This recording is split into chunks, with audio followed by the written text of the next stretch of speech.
Guys, let me address the 8,000-pound elephant in the room. I have been thinking long and hard about how to say this. So I'm going to tick somebody off no matter what I say. And so I don't care about upsetting folks. You can email and you can do whatever you want.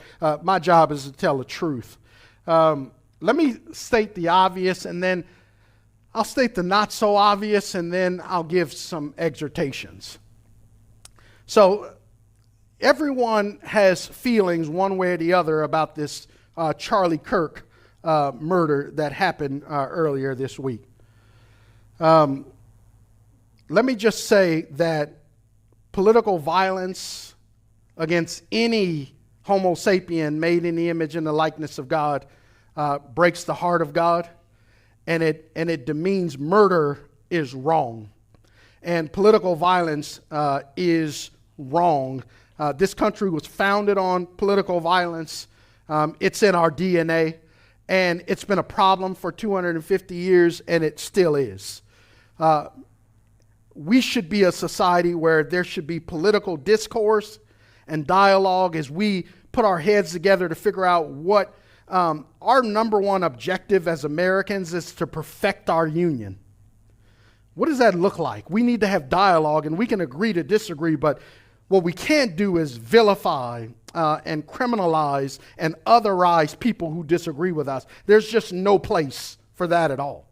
So the obvious is that the murder of Charlie Kirk this week is a tragedy, because this woman lost her husband, and these two little kids lost their dad.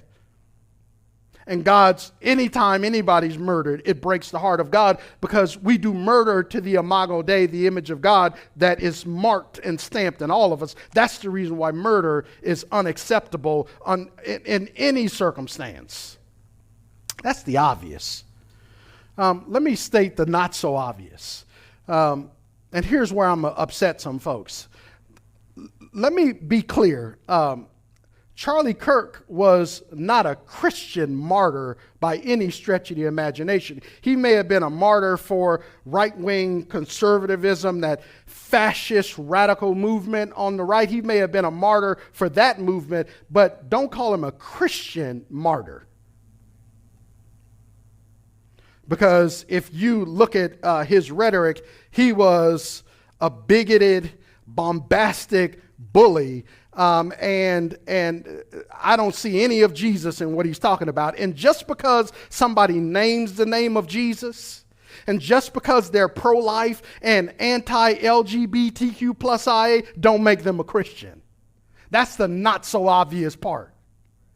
We think anybody who says they're a Christian and they are pro-life and anti-LGBTQ plus IA, that's the threshold for what makes you a Christian. It is not. You listen to his language, and I don't think he knew Jesus at all. A martyr, maybe, but not a Christian one. That may not be obvious. His hate speech, his bigotry, that ain't the Jesus I know. Let's be careful with what we label Christian. We should be labeling fewer things Christian, not more things. As I'm teaching at Talbot now for Pastor Mike as a substitute, I said to the students on Thursday night during class, and here's my exhortation. We don't get to pick and choose which injustices that we cry out about. Because I hear in the echo chamber of Christianity, I hear all of this vitriol and sadness about what happened to Charlie Kirk this week, and it's a tragedy. But I didn't hear these same Christians a month or two ago, when the lawmaker in Minnesota and her husband were killed by right-wing radicals. As an act of political violence, I didn't hear that same outcry then. So if they're Democrats and liberals, they deserve to die. But if it's a Republican, then it's a tragedy and it's an assassination. That ain't right. I told my students on Thursday, either you have to cry out about all of it or none of it. You guys trekking with me? So either you got to scream from the mountaintop about all political violence, or you need to shut up about all of it. Don't pick sides because it's all wrong. Are you guys trekking with me? That's Jesus would be saying something about all of it. Because in these last days, people are lovers of themselves and lovers of power and money and winning elections and scoring points. They're not interested in bringing people together and seeing God's kingdom come. It's about dividing and conquer.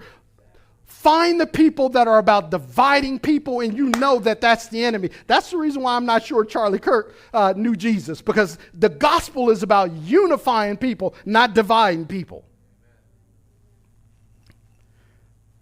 I read my Bible, and just because you claim to be a Christian don't make you one.